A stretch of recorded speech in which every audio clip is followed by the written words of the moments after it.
Hello Jain साथियों। देखिए UPSI 2025 के लिए इम्पोर्टेंट मूल विधि के क्वेश्चन है। एक से एक इसमें क्वेश्चन लिखे गए हैं इस सीरीज में। पहला क्वेश्चन है वन्य जीव संरक्षण अधिनियम। ये 1972 का अधिनियम है। 1972 के अंतर्गत राष्ट्रीय बाघ संरक्षण प्राधिकरण के गठन का प्रावधान है। तो किस धारा में है ये? तो इसका आंसर हो जाएगा ऑप्शन नंबर ए ठीक हो जाएगा, धारा 38L। धारा 38L में राष्ट्रीय बाघ संरक्षण प्राधिकरण के गठन का प्रावधान है। अगला है भारतीय नागरिक सुरक्षा संहिता यानी कि BNSS 2023 के तहत जारी प्रत्येक सम्मन कैसा होगा? लिखित होगा, 2 प्रतियों में होगा और न्यायालय द्वारा हस्ताक्षरित भी होगा। तीनों ठीक है, यानी कि उपरोक्त सभी ठीक है। लिखित, 2 प्रतियों में और न्यायालय द्वारा हस्ताक्षरित, ये तो होता ही है। राष्ट्रीय मानव अधिकार आयोग को परिवाद किस भाषा में भेजा जा सकता है? तो किस भाषा में भेजा जा सकता है? तो क्या मातृभाषा में, हिंदी या अंग्रेजी में, संविधान की 8वीं अनुसूची में शामिल किसी भाषा में? 22 भाषाएं हैं, तो 22 भाषाओं में से किसी भाषा में भेजा जा सकता है। ऑप्शन नंबर सी ठीक हो जाएगा इसका। अगला है, ये क्रम संख्या थोड़ी सी गड़बड़ है, इन पर मत जाना। 121वां क्वेश्चन है, ऑनलाइन नेशनल ड्रग लाइसेंसिंग प्रणाली ONDLS किस संगठन द्वारा विकसित की गई है? तो किस संगठन द्वारा विकसित की गई है? ऑप्शन नंबर सी ठीक हो जाएगा इसका, CDSCO, केंद्रीय औषधि मानक नियंत्रण संगठन। अभी हाल ही में जो कफ सिरप से जब बच्चों की मृत्यु हो गई थी, उसके बाद ये निर्णय लिया गया था ऑनलाइन नेशनल ड्रग लाइसेंस प्रणाली के लिए। अगला है, 7 से 9 अक्टूबर 1991 में पेरिस में आयोजित मानव अधिकारों के संवर्धन संरक्षण के लिए राष्ट्रीय संस्थानों और पहली अंतर्राष्ट्रीय कार्यशाला में परिभाषित किया गया था पेरिस सिद्धांत में। ठीक है, पेरिस सिद्धांत को। अगला है, सूचना का अधिकार 2005 लागू होता है, संपूर्ण भारतवर्ष पर लागू होता है। ठीक है, 12 अक्टूबर 2005 को ये लागू हुआ था, 12 अक्टूबर 2005 संपूर्ण भारत पर।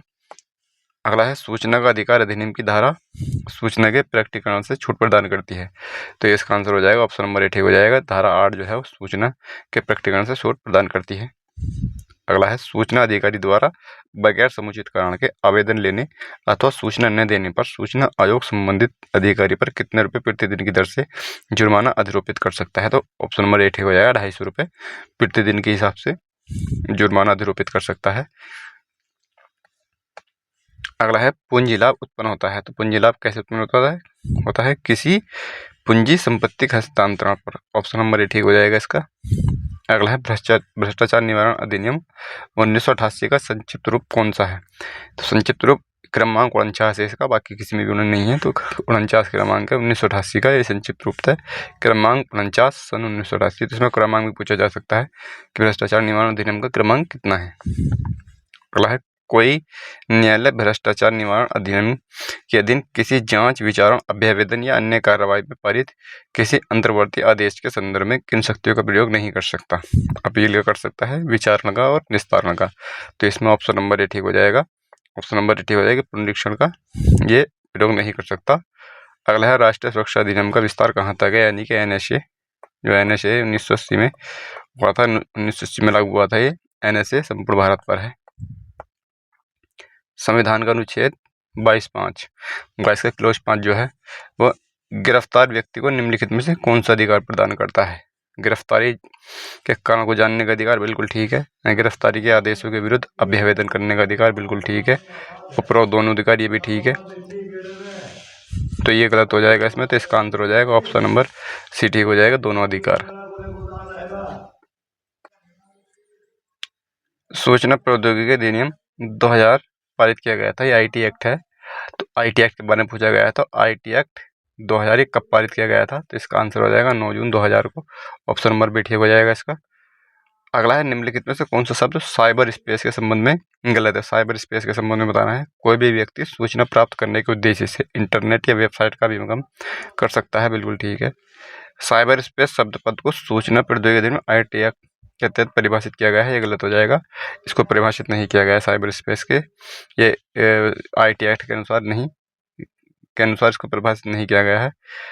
उपयोगकर्ता के लिए निष्पक्ष है, जिसका उपयोग वास्तविक उपयोगकर्ता या साइबर अपराध द्वारा किया जा सकता है, बिल्कुल ठीक है, और ये भी ठीक है इसमें। अगला हो जाएगा, सूचना तकनीकी अधिनियम की धारा 66C के अधीन अपराध का विचारण कौन करता है? तो धारा 66C है IT एक्ट की, तो इसका जो अपराध का विचारण करता है तो वो प्रथम श्रेणी मजिस्ट्रेट करता है। ऑप्शन नंबर ए ठीक हो जाएगा इसका। अगला है, एक प्रकार का साइबर अपराध हमला है जहां साइबर अपराधी नेटवर्क को नष्ट करने के लिए व्यर्थ ट्रैफिक से वेबसाइट को भरते हैं। ऑप्शन नंबर बी ठीक हो जाएगा इसका, distributed denial of service attack. अगला है, सत्य कथन चुनना है कि वेब डिफेंसमेंट का अपराध कंप्यूटर की वेबसाइट के वास्तविक होम पेज को हटाकर उसके स्थान पर दूसरा होम पेज डालकर किया जाता है। ठीक है। ईमेल स्पूफिंग अपराध ईमेल के जरिए किया जाता है। बिल्कुल ठीक है। साइबर कोड रचना में अपराधी कंप्यूटर, प्रिंटर और स्कैनर के जरिए कोड रचना का अपराध करता है। बिल्कुल ठीक है। तो उपरोक्त सभी कथन सत्य हो जाएंगे इसके। अगला, निम्नलिखित दो कथनों के बीच सही संबंध चुनना है। ए, जनहित याचिका अधिस्थिति के नियम का विस्तार करती है। बिल्कुल ठीक है। जनहित याचिका में पत्र काव्यगत क्षेत्राधिकार का न्यायालय द्वारा प्रतिष्ठापन किया जाता है। बिल्कुल ठीक है। तो ये और भी दोनों सही हो जाएंगे। अगला, अनुच्छेद 32 के रिट के लिए एक अपंजीकृत संघ, इसमें पंजीकृत संघ की बात की गई है, आवेदन दे सकता है यदि वह किसी सार्वजनिक हित के लिए ऐसा करना चाहता है। यह किस बात में आधारित है? तो आर्टिकल 32 के अनुसार अगर किसी व्यक्ति का अधिकारों का हनन होता है तो वो सुप्रीम कोर्ट जा सकता है, लेकिन इसमें कहा गया है कि अपंजीकृत संघ आवेदन दे सकता है। तो ये कहा गया है अखिल भारतीय रेलवे शोषित कर्मचारी संघ बनाम भारत संघ का मामला था ये। अगला है, जिम्मेदारी उन्मूलन समिति के तत्कालीन अध्यक्ष कौन थे? तो इसका आंसर हो जाएगा ऑप्शन नंबर डी ठीक हो जाएगा। उस समय के मुख्यमंत्री थे सीएम पंडित गोविंद वल्लभ पंत थे। भारतीय न्याय संहिता 2023 को अधिनियमित किया गया है। तो इसको अधिनियमित किया गया है। ऑप्शन नंबर सी ठीक हो जाएगा। 25 दिसंबर 2023 को इसको अधिनियमित किया गया है और 1 जुलाई 2024 से ये लागू है। 2024 से लोकसभा में ये कब पारित किया गया था? लोकसभा में ये 20 दिसंबर 2023 को ये पारित किया गया था और राज्यसभा में अगले ही दिन 21 दिसंबर 2023 को ये पारित किया गया था। तो ये इम्पोर्टेंट डेट है। ये BNS के लिए भी हैं और BNSS के लिए भी हैं। ठीक है, दोनों के लिए यही सेम डेट है। अगला है, महबूब शाह का वाद आधारित है। तो महबूब शाह का जो वाद आधारित है तो सामान्य न्याय से है। ऑप्शन नंबर ए ठीक हो जाएगा। अगला है, पागलपन के प्रभाव में व्यय के प्राण लेने का प्रयास करता है। तो बी को आत्मरक्षा का अधिकार है, एक भी ए पागल है। तो ऑप्शन नंबर बी ठीक हो जाएगा इसका। ये धारा IPC की धारा 99 और 100 में ये बात की गई थी। अगला, बिरसा सिंह बनाम पंजाब राज्य का वाद संबंधित है। बिरसा सिंह बनाम पंजाब राज्य का वाद संबंधित है। तो ऑप्शन नंबर बी ठीक हो जाएगा, हत्या से संबंधित है। अगला, भारतीय नागरिक सुरक्षा संहिता 2023 को राष्ट्रपति द्वारा स्वीकृति कब प्राप्त हुई थी? तो राष्ट्रपति द्वारा कब हुई थी? 25 दिसंबर। अभी मैंने बताया था कि 25 दिसंबर 2023 को यह अधिनियमित किया गया था। अधिनियमित कब होता है? जब राष्ट्रपति के हस्ताक्षर हो जाते हैं तो कोई विधेयक अधिनियम बन जाता है। तो ऑप्शन नंबर ए ठीक हो जाएगा इसका, 25 दिसंबर 2023। पत्नियों, बच्चों और माता पिता के भरण पोषण के लिए आदेश BNSS की धारा के बारे में पूछा है। तो किस धारा के तहत जारी किया जाता है? ऑप्शन नंबर ए ठीक हो जाएगा, 144 के तहत। प्रतिकर भुगतान संबंधित है। प्रतिकर कहते हैं क्षतिपूर्ति को। तो क्षतिपूर्ति का जो भुगतान है वो किससे संबंधित है? धारा 395। अगला है, घरेलू हिंसा से महिलाओं का संरक्षण अधिनियम 2005 का विस्तार संपूर्ण भारत पर है। अगला है, किशोर न्याय बालकों की देखरेख और संरक्षण अधिनियम 2015 लागू हुआ। तो ये लागू हुआ था 15 जनवरी को, 2016 थी अगले ही साल 15 जनवरी को। अगला है, अनुसूचित जाति और जनजाति अधिनियम यानी SC/ST एक्ट 1989 का विस्तार संपूर्ण भारत पर है। अगला है, मोटर वाहन अधिनियम 1988 प्रवर्तित हुआ था। तो 1 जुलाई 1989 को। ऑप्शन नंबर बी ठीक हो जाएगा इसका। अगला है, योजनाओं का रद्दीकरण व रूपांतरण का उपबंध मोटरयान अधिनियम की किस धारा में है? तो 21 धारा में। ऑप्शन नंबर बी ठीक हो जाएगा, 102 में। आदेशात्मक चिन्ह की आकृति कैसी होती है? तो कैसी होती है? गोलाकृति होती है आदेशात्मक चिन्ह जो होते हैं। मोटर वाहन अधिनियम का क्वेश्चन है। पर्यावरण संरक्षण अधिनियम 1986 कब बना था? तो कब बना था? 23 मई को बना था। ये डेट इंपॉर्टेंट होती है। देखो सब में ये 86 दिया हुआ है, इसलिए डेट बहुत इंपॉर्टेंट है। तो 23 मई 1986 को ये अधिनियम बन गया था, लागू हो गया था। ध्वनि प्रदूषण की सीमा एवं मानदंड का निर्धारण निम्नलिखित में से किस वाद में किया गया है? तो इसका आंसर हो जाएगा ऑप्शन नंबर ठीक हो जाएगा, इंद्रिय ध्वनि प्रदूषण। एक MC मेहता बनाम भारत संघ है, ये इंपॉर्टेंट है। ताजमहल ताजमहल की सुरक्षा के लिए है पर्यावरण से, और गंगा की सुरक्षा के लिए है पर्यावरण प्रदूषण से। ठीक है, तो ये MC मेहता बनाम भारत संघ इंपॉर्टेंट है। अगला है वन्यजीव संरक्षण संशोधन अधिनियम 1993 प्रवृत्त हुआ था। तो एक संशोधन अधिनियम था, ये 1972 का अधिनियम था और ये संशोधन हुआ था। इसमें हालांकि कई बार इसमें संशोधन हुआ है। तो 1993 का जो इसमें 1993 के बारे में पूछा गया है, तो ये 4 अगस्त 1992 को पूछा गया है। बहुत ही डिफिकल्ट क्वेश्चन है, क्योंकि डिफिकल्ट इसलिए हो जाता है क्योंकि इसमें कई बार संशोधन हुआ, तो कोई सा भी पूछा जा सकता है फिर इस हिसाब से। तो इसलिए मेन तो यही है कि 1972 तो हमें याद ही रखना है कि वन्यजीव संरक्षण जो अधिनियम है वो 1972 को लागू हुआ था। अगला है केंद्रीय चिड़ियाघर प्राधिकरण के कार्य क्या है? चिड़ियाघरों को मान्यता प्रदान करना, चिड़ियाघरों की मान्यता समाप्त करना और चिड़ियाघरों में रखे गए पशुओं के लिए आवास, चिकित्सा सुविधाओं के लिए न्यूनतम मानक निर्दिष्ट करना। उपरोक्त सभी ठीक हो जाएंगे, ये उपरोक्त सभी हैं। मत व्यक्ति द्वारा लोक स्थान में अवचार BNS किस धारा के तहत दंडनीय कृत्य है? तो मत व्यक्ति मानेंगे जो नशे में होता है और वो लोक स्थान यानी कि सार्वजनिक स्थान पर अगर वो अवचार करता है तो ये धारा 23 में है, BNS की धारा 23 में। ऑप्शन नंबर भी ठीक हो जाएगा इसका। अगला है मानव अधिकार संरक्षण अधिनियम 1993 कब बना था? तो ये कब बना था मानव अधिकार संरक्षण अधिनियम? तो ये बना था 28 सितंबर 1993 को। ऑप्शन नंबर डी ठीक हो जाएगा इसका। 28 सितंबर 1993 को ये दिन बना था। इंपॉर्टेंट क्वेश्चन है। राष्ट्रीय मानव अधिकार आयोग को परिवाद भेजने के माध्यम के संबंध में क्या सही है? तो फैक्स के माध्यम से भेजा जाता है। ऑप्शन नंबर ए ठीक हो जाएगा इसका। ये भी इंपॉर्टेंट क्वेश्चन है। अगला है मानव अधिकार संरक्षण अधिनियम 1994 की किस धारा में सद्भावनापूर्वक की गई कार्रवाई के लिए संरक्षण का प्रावधान किया है? तो सद्भावनापूर्वक कार्रवाई, ये ऑप्शन नंबर हो जाएगा सी ठीक हो जाएगा इसका। धारा 38 में सद्भावनापूर्वक की गई कार्रवाई है धारा 38। एक इम्पोर्टेंट धारा ये भी है, बी धारा 37 जो है इसमें जो है विशेष जांच एजेंसी के गठन के बारे में है धारा 37, ये भी इम्पोर्टेंट है। अगला है राष्ट्रीय मानवाधिकार आयोग की वार्षिक रिपोर्ट 1 अप्रैल से 31 मार्च तक इसके अंतिम होने के कितने समय से पूर्व मुद्रित की जाएगी? ऑप्शन नंबर भी ठीक हो जाएगा इसका, 1 माह पूर्व। अगला है सूचना का अधिकार किस राज्य में प्रभावी है? तो किस राज्य में प्रभावी है? उत्तर प्रदेश, बिहार, जम्मू कश्मीर, उपरोक्त सभी में। ऑप्शन नंबर डी ठीक हो जाएगा इसका। अगर सूचना का अधिकार अधिनियम के तहत विनिर्दिष्ट अवधि के भीतर सूचना प्रार्थी को सूचना देने में असफल हो जाता है तो उसे क्या कहा जाता है? तो इसमें जो आंसर हो जाएगा ऑप्शन नंबर डी ठीक हो जाएगा, मानित अस्वीकृति। ठीक है, अब मानना नहीं होगा बल्कि ऑप्शन नंबर डी मानित अस्वीकृति हो जाएगा। अगला सूचना का अधिकार RTI अधिनियम के तहत किसी लोक सूचना अधिकारी से सूचना न मिलने पर कितने दिनों के भीतर एक सूचना प्रार्थी प्रथम अपील प्राधिकरण के पास अपनी अपील दर्ज करा सकता है? तो ऑप्शन नंबर ए ठीक हो जाएगा, 30 दिन के भीतर। और दूसरी जो अपील होगी सक्षम अधिकारी के सामने तो वो 90 दिन के भीतर होगी। ठीक है, दूसरी अपील। अगला है वर्तमान आयकर अधिनियम लागू हुआ। तो वर्तमान आयकर अधिनियम कब लागू हुआ था? 1 अप्रैल को हुआ था 1962। ठीक है, अप्रैल 1962 को। अगला है ऐसा कोई भी सौदा जिसमें संपत्ति एक व्यक्ति के नाम स्थानांतरित की जाती है, स्थानांतरित ट्रांसफर की जाती है और भुगतान किसी दूसरे व्यक्ति द्वारा किया जाता है, तो वह सौदा क्या कहलाता है? तो वह सौदा कहलाता है बेनामी लेन देन। ठीक है, बेनामी लेन देन हो जाएगा। और जिसको सौदा दिया जाता है तो वो बेनामी लेनदार कहा जाता है, बेनामदार कहा जाता है। ठीक है, बेनामदार कहा जाता है उसको, बेनामदार जिसके नाम पर ट्रांसफर की जाती है। अगला है भ्रष्टाचार निवारण अधिनियम 1988 को राष्ट्रपति की अनुमति प्राप्त हुई थी। तो भ्रष्टाचार निवारण अधिनियम है, तो इसको जो राष्ट्रपति की अनुमति प्राप्त हुई थी वो कब प्राप्त हुई थी?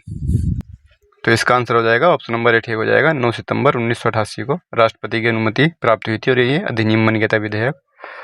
अगला है जहां किसी भी कारणवश शंका पैदा हो जाए कि अभियोजन के लिए अपेक्षित पूर्व मंजूरी केंद्रीय, राज्य या किसी अन्य अधिकारी में से किसके द्वारा ली जानी चाहिए, वहाँ ऐसी मंजूरी दी जाएगी। लोक सेवक को हटाने वाले, इसमें आंसर हो जाएगा डी, उस सरकार या प्राधिकारी द्वारा जो लोक सेवक को उसके पद से उस समय हटाने के लिए सक्षम था जिस समय अपराध किया जाना अभिकथित है। अगला है राष्ट्रीय सुरक्षा अधिनियम 1980 कब बना था? तो 27 दिसंबर 1980 को बना था। डेट याद रखनी है इसकी, 27 दिसंबर। अगला है किस संविधान संशोधन अधिनियम द्वारा 22 के खंड 4 और 7 में संशोधन कर निवारक विधियों के क्षेत्र को सीमित किया गया था। 44वां संविधान संशोधन 1978 था ये, ठीक है। 44वां संविधान संशोधन 1978, ऑप्शन नंबर सी ठीक हो जाएगा। 3 माह की अवधि को 2 माह कर दिया गया था घटा करके निवारण की।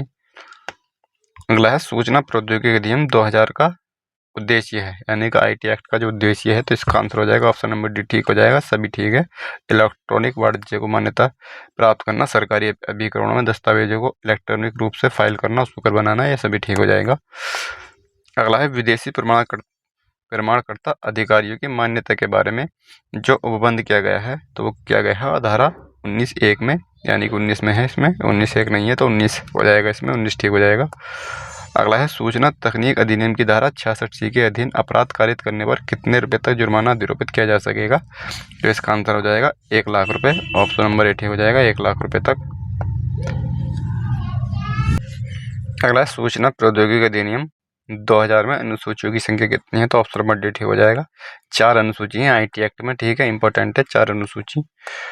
अगला है निम्न में से क्या एक प्रकार का साइबर अपराध है जिसका उपयोग साइबर अपराधी एक सिस्टम या नेटवर्क प्रतिबंधित करने के लिए करते हैं, इसका आंसर हो जाएगा option number A distribution denial with इनकार ऑफ सर्विस अटैक हो जाएगा इसका।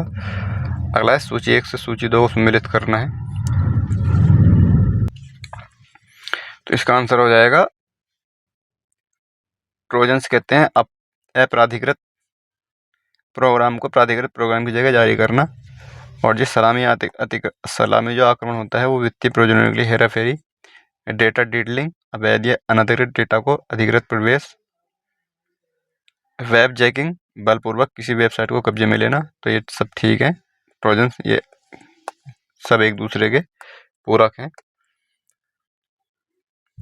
अगला क्वेश्चन है निम्नलिखित में से कौन सी जनहित याचिका जीवन के अधिकार राइट टू लाइवलीहुड, जिसे फुटपाथ पर रहने वालों का मामला भी कहा जाता है, को संदर्भित करती है, तो इसका आंसर हो जाएगा ऑप्शन नंबर सी ठीक हो जाएगा। ओल्गा टेलिस बनाम बॉम्बे नगर निगम, ऑप्शन नंबर सी ठीक हो जाएगा इसका। मिनर्वा मिल्स बनाम भारत संघ ने जो है वो संविधान के मूल ढांचे की व्याख्या की थी। अधिकार का अस्तित्व निम्नलिखित में से किस पर आधारित है, तो जो अधिकार का अस्तित्व है वो उपचार पर हो जाएगा, ऑप्शन नंबर बी ठीक हो जाएगा। जमींदारी देन है, तो जमींदारी जो देन है वो किसकी है, तो ये है अंग्रेजों की देन है जमींदारी व्यवस्था जो लागू की थी और लॉर्ड कॉर्नवालिस ने की थी 1793 ईस्वी में, लॉर्ड कॉर्नवालिस ने। अगला है कै पागलपन के प्रभाव में खे को जान से मारने का प्रयत्न करता है, यहाँ कै किसी हत्या का दोषी नहीं है, बिल्कुल ठीक है, किंतु खे को प्राइवेट प्रतिरक्षा का अधिकार है, ऑप्शन नंबर भी ठीक हो जाएगा। अगला भारतीय न्याय संहिता परिवर्तित हुई थी, तो 1 जुलाई को हुई थी परिवर्तित, 1 जुलाई 2024 से, ऑप्शन नंबर डी ठीक हो जाएगा इसका। अगला है निम्नलिखित वादों में कौन से सामान्य आशय से संबंधित है, तो सामान्य आशय से कौन सी बात संबंधित है, महबूब शाह का है, वारेंद्र कुमार घोष का है और श्री कांतिया बनाम बम्बई राज्य का है, बल्कि DPP बनाम बियड ये नहीं है, ठीक है, ये इससे संबंधित नहीं है, तो इसका आंसर हो जाएगा ऑप्शन नंबर बी ठीक हो जाएगा। 1, 2 और 4, 3 नहीं है इसमें।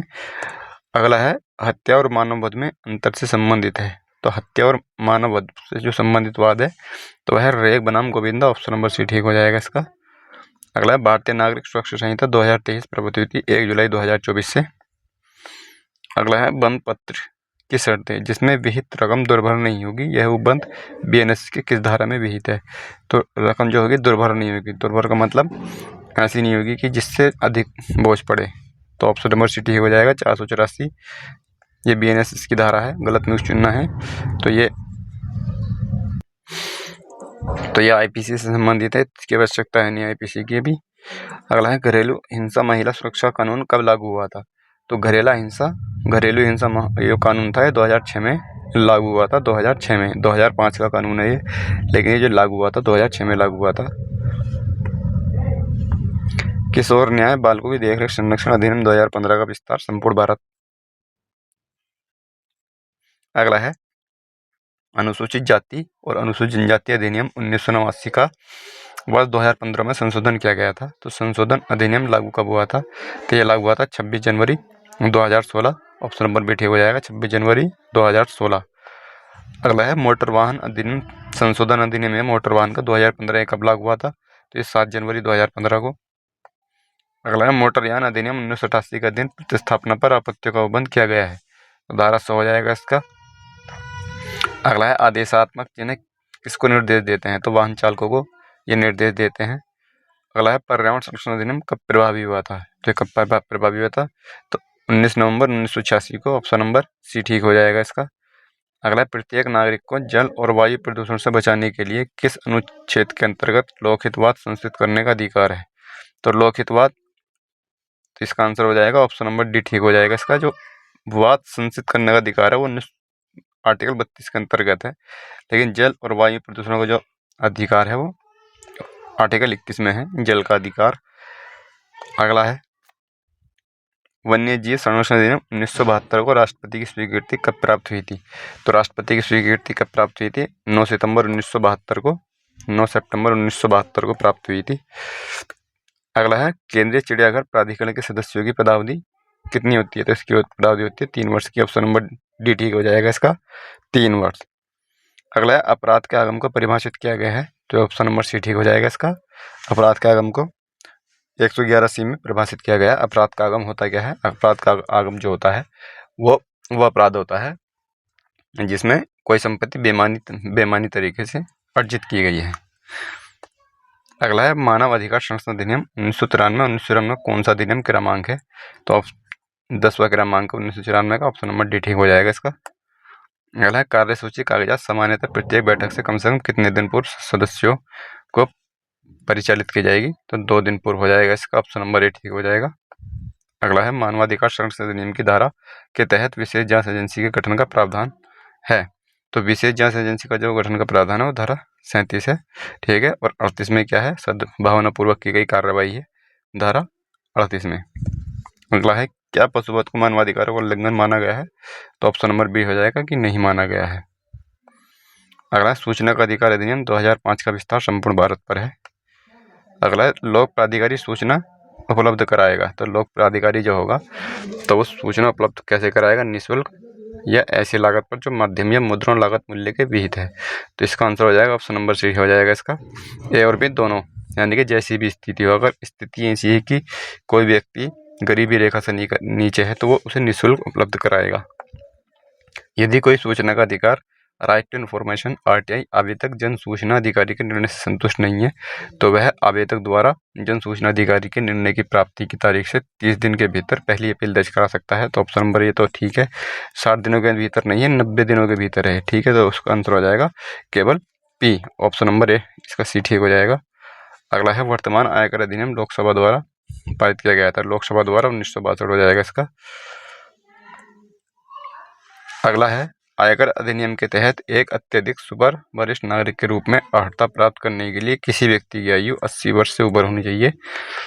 अगला भ्रष्टाचार निवारण अधिनियम पारित हुआ था, तो ये भ्रष्टाचार निवारण अधिनियम 1988 को पारित हुआ था। अगला है लोक सेवा के विरुद्ध अभियोजन के मामले में अवधारणा को खंडित करने का भार होता है, तो यह सदैव अभियुक्त पर होता है। अगर कोई लोक सेवक है वो किसी मामले में एलिगेशन में अगर वो अभियुक्त है तो उसे खुद स्वयं साबित करना होगा कि उसने वो कार्य किया है या नहीं किया है, तो सदैव अभियुक्त पर होता है।